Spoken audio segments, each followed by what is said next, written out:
Hey guys, welcome back to my channel once again. आज हम लोग स्टार्ट करने वाला है एक हमारा नया लेक्चर, नया टॉपिक, नया एक्ट जो कि है इंडियन ट्रस्ट एक्ट 1882, जो कि एलएलबी थर्ड सेम या फोर्थ सेम में आता है और लॉ स्टूडेंट्स को ये एक्ट पढ़ना ही होता है। तो मैंने उनके रिगार्डिंग ये जो लेक्चर है वो बनाए हैं। जितने भी इम्पोर्टेंट टॉपिक्स होंगे मैं आने वाले लेक्चर्स में कवर करूंगी। और आज हम लोग जो है उसका इंट्रोडक्शन, क्लासिफिकेशन की भाई ट्रस्ट होते किस टाइप्स के हैं, पहले तो ट्रस्ट होता क्या है, उसका क्लासिफिकेशन क्या है, फिर कितने टाइप्स ऑफ ट्रस्ट हो सकते हैं, तो उन सब चीज़ों के बारे में आज हम लोग इस लेक्चर में बात करने वाले हैं। ठीक है, तो आज हम लोग क्या स्टार्ट करने वाले हैं, इंडियन ट्रस्ट एक्ट 1882 हमारे आज लेक्चर में। ठीक है, उसके बाद में अगर हम कंटेंट देखें तो कंटेंट क्या क्या रहेगा, देखिए कंटेंट में आज हम लोग कवर करने वाले सबसे पहले मीनिंग क्या रहेगा ट्रस्ट का। ठीक, meaning of trust, classification of trust. फिर क्लासिफिकेशन अगर देखा जाए तो दो तरह के होते हैं, प्राइवेट होता है, पब्लिक होता है। उसके बाद डिफरेंस क्या है भाई प्राइवेट और पब्लिक ट्रस्ट में, फिर अदर टाइप्स ऑफ ट्रस्ट, और लास्ट में हम लोग कवर करेंगे हमारा कंक्लूजन। भाई कंक्लूड करेंगे कि भाई तुमको समझ में क्या आया है इस लेक्चर में। लास्ट में मैं ही पूछने वाले हूँ आप लोगों से कि समझ में आया है कि नहीं आया है। ठीक, देन चलिए आगे बढ़ते हैं। हाँ, तो अब हम लोग बात करेंगे मीनिंग ऑफ ट्रस्ट कि भाई ट्रस्ट क्या है। अगर मैं आप लोगों से पूछूं कि ट्रस्ट क्या है, तो अगर सिंपल लैंग्वेज में बताए तो क्या होगा ट्रस्ट। देखिए ट्रस्ट क्या है, एक तरह का क्या होता है, कॉन्फिडेंस होता है। ट्रस्ट एक पर्सन जो दूसरे पर्सन पे कॉन्फिडेंस रखता है कि भाई मैं ऐसा बोल रहा हूं तो वो ऐसा करेगा, मतलब मेरे बेनिफिट के लिए काम करेगा, तो ये क्या होता है, ट्रस्ट होता है। उसी चीज से रिलेटेड ये जो टॉपिक है वो भी वैसा ही कुछ बोलता है। तो अगर हम मीनिंग ऑफ ट्रस्ट देखें तो क्या है, ये जो ट्रस्ट है ना एक तरह का क्या है, फ्यूडिशरी रिलेशनशिप है या फ्यूडिशरी अरेंजमेंट बोल ले, that allows a third party, जिसको क्या बोलते हैं, नोन एज ट्रस्टी, जो कि होल्ड करता है और मैनेज करता है assets on the behalf of one or more beneficiaries. Trust जो है वो स्टैब्लिश किया जाता है बाय अ सेटलर, जो कि ट्रांसफर करता है property to the trustee, outlining specific terms and conditions under which the assets are to be managed and distributed. अब ये तो हो गया मीनिंग, जो कि ओवरव्यू देखे। तो अब हम सिंपल लैंग्वेज में समझते हैं। देखिए ये एक पर्सन है जिनको हम नाम दे देते हैं ए। ए ने क्या किया, ये जो प्रॉपर्टी है ना ये ट्रांसफर कर दी है बी को। ठीक है, ट्रांसफर किससे कि किसी इंस्ट्रूमेंट को यूज करके, लाइक कि विल के थ्रू कर दी है या किसी डीड के थ्रू कर दी है। तो उन्होंने क्या किया, इस प्रॉपर्टी को ट्रांसफर कर दिया है बी को।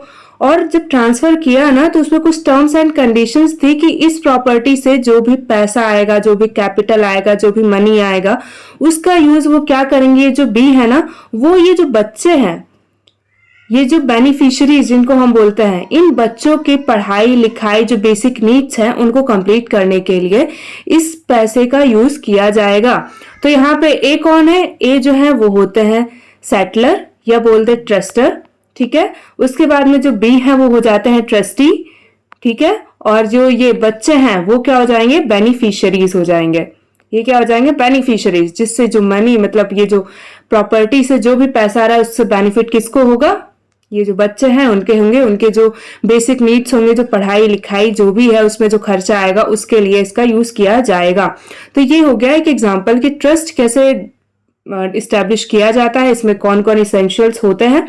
तो ये हो गया एक सिंपल सी डेफिनेशन कि जो ट्रस्ट है वो क्या है, फिड्यूशियरी अरेंजमेंट है जहां पे एक पर्सन है जिसको बोला जाता है सेटलर, वो अपनी जो प्रॉपर्टी है उसको ट्रांसफर करते हैं एक पर्सन को जो कि ट्रस्टी होता है। ट्रस्टी क्या करता है, मैनेज करता है इस प्रॉपर्टी को, डिस्ट्रीब्यूट करता है, उससे जो भी कैपिटल आता है किसको करता है, बेनिफिशियरीज को करता है। मुझे लगता है यहां तक किसी को कोई डाउट नहीं होगा, मैंने बहुत सिंपल लैंग्वेज में समझाया है। अब हम चलते हैं आगे। अब हम लोग करेंगे क्लासिफिकेशन कि भाई जो ट्रस्ट है इंडिया में वो क्लासिफाइड कितने बेसिस में है। तो वो क्या है, दो तरह से क्लासिफाइड है, एक तो होता है पब्लिक ट्रस्ट होता है और एक होता है प्राइवेट ट्रस्ट। तो classification of trust in India देखें तो मेनली दो तरह से होते हैं, पब्लिक ट्रस्ट होता है और प्राइवेट ट्रस्ट होता है। अब प्राइवेट ट्रस्ट क्या होता है, देखिए प्राइवेट ट्रस्ट में क्या रहेगा, समझते हैं इस बात को हम लोग। देखो, जो प्राइवेट ट्रस्ट है वो स्टैब्लिश किया जाता है for the benefit of one or more specific individuals who are clearly identified or can be identified within a given time frame. जो Indian Trust act 1882 governs private trust in India. These trusts can be created during the lifetime of settler or through a will. अब private trust क्या होता है, यहाँ पे जो beneficiaries होते हैं, यहाँ पे जो ऑब्जेक्टिव होता है वो डिफाइंड होता है कि भाई ये जो पर्सन है ये बेनिफिशियरीज हैं, इनके लिए ये ट्रस्ट का एस्टेब्लिशमेंट किया जा रहा है। यहाँ पे एक इंडिविजुअल पर्सन या इंडिविजुअल कुछ बेनिफिशियरीज होते हैं, उनके लिए ये ट्रस्ट क्या किया जाता है, एस्टेब्लिश किया जाता है। फॉर एग्जाम्पल, कोई पर्सन है जो कि अपने बच्चे को कुछ प्रॉपर्टी देना चाहते हैं, ठीक है, लेकिन क्योंकि अभी बच्चा जो है वो छोटा है, माइनर है, तो डायरेक्ट उसको प्रॉपर्टी ना देकर वो किसी बी पर्सन को क्या करते हैं, अपॉइंट करते हैं एज अ ट्रस्टी, ताकि उस पर्सन, ये जो छोटा बच्चा है, उसका क्या कर सके, इस जो प्रॉपर्टी से जो भी पैसा आएगा उससे देखभाल कर सके। तो ये क्या होता है, प्राइवेट ट्रस्ट हो जाता है। तो ये प्राइवेट ट्रस्ट का एग्जांपल हो गया। अब प्राइवेट ट्रस्ट क्या हो सकता है, सेटलर के द्वारा किसी भी डीड के थ्रू, किसी इंस्ट्रूमेंट के द्वारा दिया जा सकता है, या विल के थ्रू भी प्राइवेट ट्रस्ट का एस्टैब्लिशमेंट किया जा सकता है। और जो प्राइवेट ट्रस्ट है वो हमारे यहाँ पे इंडियन ट्रस्ट एक्ट 1882 के द्वारा गवर्न किया जाता है, इसी के हिसाब से चलता है। प्राइवेट ट्रस्ट जो एक्ट 1882 है उसमें हर चीज दे रखी है कि भाई ट्रस्ट का क्रिएशन कैसे होगा, फिर ट्रस्टी जो है उनके राइट्स क्या हैं, उनकी ड्यूटीज क्या हैं, बेनिफिशियरीज के राइट्स क्या हैं, ड्यूटीज क्या हैं। तो जो पूरा एक्ट है वो हमको जो प्राइवेट ट्रस्ट है उसके बारे में बताता है। अब कंडीशंस क्या रहेंगी, प्री रिक्विजिटीज या बोल दे इसेंशियल्स क्या है किसी भी प्राइवेट ट्रस्ट को क्रिएट करने के। तो कुछ प्री रिक्विजिटीज हैं, जैसे कि जो इंपॉर्टेंट है मैं बता रही हूँ आपको। सबसे पहले क्या है, सेटलर जो है, मतलब जो ट्रस्टर है उसके द्वारा क्या है, एक प्रॉपर्टी जो है, ये जो ट्रस्ट जिसको है उसको डिक्लेयर करना चाहिए। मतलब जो सेटलर है must make a clear and binding declaration to create a trust. उसके बाद जो ट्रस्ट बना है उसका ऑब्जेक्टिव डिफाइन होना चाहिए। उसके बाद उससे क्या होना है, बेनिफिशियरीज डिफाइन होने चाहिए कि भाई कौन कौन बेनिफिशियरीज रहेंगे, मतलब उस प्रॉपर्टी से जो भी पैसा आएगा वो किसको मिलेगा, या उससे जो भी बेनिफिट होगा, जो भी कैपिटल आएगा वो किस में डिस्ट्रीब्यूट होगा, तो वो भी स्पेसिफाइड होंगे। उसके बाद में जो प्रॉपर्टी है, ट्रस्ट की प्रॉपर्टी है, उसका ट्रांसफर होना चाहिए, ठीक है। मतलब कि जो सेटलर है वो क्या करेगा, ट्रांसफर करेगा प्रॉपर्टी, किसको, ट्रस्टी को ट्रांसफर करेगा। उसके बाद ये क्या हुआ, ये जो है ये कुछ वैलिड इसेंशियल्स हैं जो कि एक प्राइवेट ट्रस्ट को क्रिएट करने के लिए सबसे ज्यादा इसेंशियल पार्ट्स हैं। मतलब ये जितनी है ये कंप्लीट होना ही चाहिए, तभी हम बोलेंगे कि ये क्या है, एक वैलिड प्राइवेट ट्रस्ट का क्रिएशन हुआ है। ठीक, मुझे लगता है यहां तक सबको समझ में आ गया होगा। अब हम आगे बढ़ते हैं। देखिए, अब आता है पब्लिक ट्रस्ट। हमने प्राइवेट ट्रस्ट तो पढ़ लिया कि भाई प्राइवेट ट्रस्ट तो इंडियन ट्रस्ट एक्ट 1882 के द्वारा गवर्न होता है। अब पब्लिक ट्रस्ट क्या है, तो पब्लिक ट्रस्ट में क्या रहता है, देखिए पब्लिक ट्रस्ट जो है वो इस्टेब्लिश किया जाता है primarily for the benefit of general public or a significant portion of it. The beneficiaries of a public trust are usually an indeterminate group of people. These trust are typically charitable, बोल सकते हैं, religious in nature होते हैं और govern होते हैं। General law एक चलता है, चैरिटेबल एंड रिलीजियस एक्ट करके है, rather than the Indian Trust Act. Public trust can also be created inter vivos or by will. अब इसको हम अगर समझे नॉर्मल लैंग्वेज में तो क्या होता है कि पब्लिक ट्रस्ट, एग्जाम्पल से समझाती हूँ कि कोई एक पर्सन है ए, ठीक है, बहुत रिच है, ये बहुत अमीर है और ये चाहते हैं कि ये जो बहुत ज्यादा गरीब लोग है ना, इनका क्या करे, ये इनका वेलफेयर क्या है, इनको एजुकेट करवाए। मतलब ये छोटे छोटे बच्चे हैं जिनका मतलब एजुकेशन है नहीं, और ये जो अमीर जो इंसान है वो चाहते हैं कि भाई इनको एजुकेशन प्रोवाइड किया जाए। तो ये क्या करते हैं, अब इनके पास अमीर है, मतलब इनको काम भी बहुत ज्यादा है, तो वो क्या कर सकते, वो मतलब आगे आके वो अकेले ये काम नहीं कर सकते कि भाई इनको एजुकेशन प्रोवाइड किया जा सके। वो क्या करते हैं, एक बी पर्सन को अपॉइंट करते हैं और एक प्रॉपर्टी देते हैं, एक प्रॉपर्टी प्रोवाइड करते हैं बी पर्सन को कि भाई तुम इसका देखभाल करो, इस प्रॉपर्टी का मैनेज करो, और उससे जो भी बेनिफिट होता है, जो भी चीजें होती हैं, उस बेनिफिट किस में डिस्ट्रीब्यूट करोगे, इन बच्चों में डिस्ट्रीब्यूट करोगे, इनके एजुकेशन के लिए क्या करोगे, इस पैसे को डिस्ट्रीब्यूट करोगे। ये जो बेनिफिट आ रहा है इस प्रॉपर्टी से वो किसके बेनिफिट के लिए यूज होगा, ये बेनिफिशियरीज के लिए होगा। तो मुझे लगता है इससे समझ में आ गया होगा। तो ये क्या होता है पब्लिक ट्रस्ट। पब्लिक ट्रस्ट क्या करता है, एक पोर्शन ऑफ पीपल पूरा कवर करता है। जैसे किसी बच्चे हैं, एजुकेशन के लिए बच्चों का एक ग्रुप आ गया, या गरीब हैं तो गरीबों का एक पूरा ग्रुप आ गया कि इनके बेनिफिट के लिए ट्रस्ट का क्रिएशन हुआ है। या बोलते वृद्धाश्रम है, कोई ट्रस्ट क्रिएट इसलिए हुआ है कि ताकि जो वृद्ध लोग हैं उनके बेनिफिट के लिए उस ट्रस्ट का क्रिएशन किया गया है। तो ये क्या होता है, पब्लिक ट्रस्ट होता है। ये क्या करता है, सोशल वेलफेयर पर्पस के लिए इस ट्रस्ट का क्रिएशन होता है। ठीक है, मुझे लगता है यहां तक सबको समझ में आ गया होगा। अब इसका देख ले हम कि भाई प्री रिक्विजिटीज क्या है, मतलब वैलिड कब माना जाएगा हमारा पब्लिक ट्रस्ट। तो क्या रिक्विजिटीज है, प्री रिक्विजिटीज है भाई। तो सबसे पहले डिक्लेरेशन होना चाहिए ट्रस्ट का, पहले भी यही था। उसके बाद डेफिनेट प्रॉपर्टी, एक प्रॉपर्टी जो है वो डेफिनेट होनी चाहिए। And diverse ownership, stated objective, मतलब जो भी प्रॉपर्टी है उसका ऑब्जेक्टिव जो है वो स्टेट किया जाना चाहिए कि भाई ये जो प्रॉपर्टी हम बना रहे हैं ट्रस्ट, उसका ऑब्जेक्टिव क्या है, मतलब इससे जो भी बेनिफिट होगा, बेनिफिशियरीज कौन है। तो ये सारी चीजें उसमें लिखी हुई होनी चाहिए। अब आगे आते हैं हम लोग, पढ़ते हैं कि भाई डिफरेंस क्या है। डिफरेंस क्या है प्राइवेट एंड पब्लिक ट्रस्ट में। तो ऊपर जिन्होंने भी बहुत ध्यान से पढ़ा उनको समझ में आ गया होगा कि भाई क्या डिफरेंस है प्राइवेट ट्रस्ट और पब्लिक ट्रस्ट में। प्राइवेट देखे तो कोई इंडिविजुअल बेनिफिशियरीज होंगे, ज्यादा लोगों को कवर नहीं करता है। ये पब्लिक ट्रस्ट जो है वो क्या करेगा, एक पोर्शन ऑफ पीपल को कवर करता है। ठीक, तो जो प्राइमरी डिस्टिंक्शन अगर देखें private and public lies in their beneficiaries. ठीक, a private trust has a specific close group of beneficiaries while a public trust serves a broader segment of public for charitable or religious purposes। तो समझ में आ गया होगा, बहुत simple language में दे रखा है इसमें। उसके बाद में आगे बढ़ते हैं हम लोग। तो टाइप्स ऑफ ट्रस्ट, अगर हम टाइप्स ऑफ ट्रस्ट पढ़ें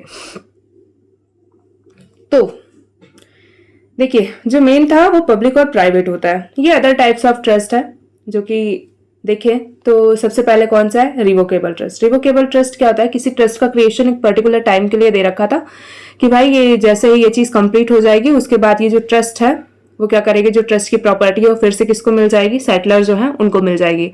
फॉर एग्जाम्पल कि एक जो ट्रस्टर है उन्होंने एक ट्रस्ट क्रिएट किया, बोला कि ये ट्रस्ट क्रिएट किया और बी को दे दिया। यहाँ पे एक सी था, बच्चा था जो कि 15 ईयर का था। ठीक है, तो इन्होंने इस ट्रस्ट का क्रिएशन इसलिए किया कि जब तक ये 18 ईयर्स का नहीं हो जाता है तब तक ये ट्रस्ट क्रिएट रहेगा और यहाँ से जो भी पैसा आएगा, जितना भी बेनिफिट होगा वो इसकी पढ़ाई के लिए यूज होगा। जैसे ही वो बच्चा 18 साल का हो जाता है वैसे क्या होगा, ये ट्रस्ट रिवोकेबल हो जाएगा। मतलब क्या हो जाएगा कि जो ट्रस्ट प्रॉपर्टी थी वो फिर से किसको मिल जाएगी, जो सेटलर थे उनको मिल जाएगी वापस। तो ये क्या हो जाता है, ये हो जाता है हमारा रिवोकेबल ट्रस्ट। मतलब यहाँ पे सेटलर को फिर से क्या करता है, फिर से मिल जाता है उनकी प्रॉपर्टी जो भी रहती है। अब आ जाते हैं हम फिर से इररिवोकेबल ट्रस्ट का होता है। इररिवोकेबल ट्रस्ट में ऐसा कुछ भी नहीं होता, एक बार प्रॉपर्टी ट्रस्ट की हो गई है, ट्रस्ट बन गया है, तो वो फिर से सेटलर को नहीं मिलेगा। ठीक, अब आगे बढ़ते हैं हम लोग डिस्क्रिशनरी ट्रस्ट। डिस्क्रिशनरी ट्रस्ट क्या होता है, इस ट्रस्ट में क्या रहता है कि जो ट्रस्टी होता है ना उसके पास डिस्क्रिशनरी पावर, या बोल सकते हैं कि उसकी खुद की इच्छा पर डिपेंड करता है कि वो उस प्रॉपर्टी को मतलब किस हिसाब से मैनेज करेगा, कैसे डिस्ट्रीब्यूट करेगा। वो क्या करता है, वो जो है वो ट्रस्टी के ऊपर डिपेंड करता है। ट्रस्टी के डिस्क्रिशन पे रहता है कि वो जो ट्रस्ट की प्रॉपर्टी है उससे जो इनकम या कैपिटल है वो कैसे डिस्ट्रीब्यूट करेगा बेनिफिशियरीज में। This type of trust provide flexibility in managing the assets and distribution. तो ये क्या हो जाता है, डिस्क्रिशनरी ट्रस्ट हो जाता है। उसके बाद आ जाता है टेस्टामेंट्री ट्रस्ट। अब टेस्टामेंट्री ट्रस्ट क्या होता है, created through a will, this trust come into effect upon the death of the settlor. मतलब क्या होता है, टेस्टामेंट्री ट्रस्ट क्या होता है, जो विल के थ्रू किसी ट्रस्ट का क्रिएशन किया गया है। किसी इंसान ने जब मरते वक्त किसी विल का क्रिएशन किया हो, ठीक है, मरने के पहले क्रिएशन किया हो कि भाई, और वो क्या है पहले पता नहीं चलता, जब इंसान डेथ हो जाती है तभी क्या होता है विल खोली जाती है, फिर पता चलता है कि भाई इस ट्रस्ट का क्रिएशन किया गया था। तो ट्रस्ट टेस्टामेंट्री ट्रस्ट में क्या होता है, ये जो है इस ट्रस्ट का इस्टेब्लिशमेंट या तभी माना जाएगा जब क्या होगा, जब जो सेटलर है उनकी डेथ हो जाती है तभी वो जो ट्रस्ट है वो इफेक्ट में आता है, उसके पहले वो नहीं आता है। अब नेक्स्ट बढ़ते आगे। नेक्स्ट है हमारा चैरिटेबल ट्रस्ट। अब चैरिटेबल ट्रस्ट क्या है, देख के समझ में आ रहा है, पब्लिक एक तरह का पब्लिक ट्रस्ट है, जो क्या है चैरिटी के लिए यूज होता है, होल पब्लिक के बेनिफिट्स के लिए यूज होता है। तो ये क्या होता है, चैरिटेबल ट्रस्ट होता है। ऐसा ट्रस्ट जो कि लोगों की भलाई के लिए उस ट्रस्ट का क्रिएशन किया गया हो, उसको हम बोल देते हैं चैरिटेबल ट्रस्ट। उसके बाद आ जाता है स्पेसिफिक नीड्स ट्रस्ट। अब स्पेसिफिक नीड्स ट्रस्ट क्या होता है, designed to provide for the needs of individuals with disabilities without affecting their eligibility for government benefits. These trusts ensure that the beneficiaries have financial support while maintaining their access to public assistance. मतलब ऐसा trust जो कि design किया गया है provide करना needs of individuals with disabilities without affecting there eligibility for the government benefits. तो ये क्या है, स्पेसिफिक नीड्स ट्रस्ट है जो कि डिजाइन किया गया, जो भी डिसेबल पर्सन है उनकी पर्टिकुलर नीड्स को कंप्लीट करने के लिए और प्रोवाइड करने के लिए क्या किया जाता है, स्पेसिफिक या स्पेशल नीड ट्रस्ट का क्रिएशन किया जाता है। उसके बाद आ जाता है फैमिली ट्रस्ट। फैमिली ट्रस्ट क्या आता है, जो भी फैमिली से रिलेटेड, मतलब set up to manage and protect family assets for future generations. मतलब ऐसे ट्रस्ट जो जिसका क्रिएशन इसलिए किया गया हो ताकि फैमिली के एसेट्स जो हैं, जितने भी प्रॉपर्टी है या जो भी एसेट्स हैं, जो भी सामान है, जो कि इंपॉर्टेंट चीजें हैं, उसको क्या करने के लिए, अपने फ्यूचर जनरेशन के लिए बचा के रखने के लिए, मैनेज करने के लिए, प्रोटेक्ट करने के लिए, उसको जिस ट्रस्ट का क्रिएशन किया जाता है उसको क्या बोला जाता है, फैमिली ट्रस्ट। तो अगर देखा जाए तो जितने भी टाइप ऑफ ट्रस्ट है ना, वो सर्व कर रहे हैं डिफरेंट पर्पस और उनका खुद का रूल्स है, रेगुलेशंस है। ठीक, understanding the specific characteristics and benefits of this trust is essential for individual and entities looking to establish a trust that meets their unique needs and objectives. तो यहाँ तक सबको समझ में आ गया होगा, मुझे ऐसा लगता है। आगे बढ़ते हैं, कंक्लूड करते हैं आज इस लेक्चर को हम यहीं पे। देखिए क्या है कंक्लूजन, देखिए तो देखिए, understanding the classification of trust in India crucial for individual and entities looking establish trust for their specific purpose. अब क्या है कि हर इंसान को क्लासिफिकेशन तो पता होना चाहिए कि भाई ट्रस्ट होता क्या है, कितने टाइप्स ऑफ ट्रस्ट होते हैं, तभी तो वो इंसान जो है वो ट्रस्ट का क्रिएशन कर पाएगा। जिस हिसाब से जिसकी नीड्स होगी वो उस टाइप का ट्रस्ट का क्रिएशन करेगा। तो इसलिए क्या है कि अंडरस्टैंड, इसका क्लासिफिकेशन समझना बहुत ज्यादा जरूरी होता है हर एक इंडिविजुअल के लिए, चाहे वो प्राइवेट हो चाहे पब्लिक ट्रस्ट हो। उस प्राइवेट से चाहे वो पर्टिकुलर बेनिफिशियरीज का इंटरेस्ट देख लिया जाए, या पब्लिक ट्रस्ट से एक होल पर्पस देख लिया जाए, होल चैरिटेबल रिलीजियस पर्पस देख लिया जाए। तो एक पर्सन को क्लासिफिकेशन बहुत इंपॉर्टेंट है, पता होना कि भाई किस हिसाब से उसको क्या करना है, ट्रस्ट का क्रिएशन करना है, भाई उसकी रिक्वायरमेंट क्या है, उसका ऑब्जेक्टिव क्या है, उस हिसाब से ही क्या किया जाएगा, ट्रस्ट का क्रिएशन किया जाएगा। चलिए फिर यहीं पे हम आज हमारे इस लेक्चर को यहीं पे खत्म करते हैं, मिलते हैं नेक्स्ट लेक्चर में। और अगर आपको मेरे लेक्चर अच्छे लगते हैं तो प्लीज लाइक, शेयर और सब्सक्राइब करें, और मिलते हैं नेक्स्ट लेक्चर में। तब तक के लिए नमस्कार, धन्यवाद।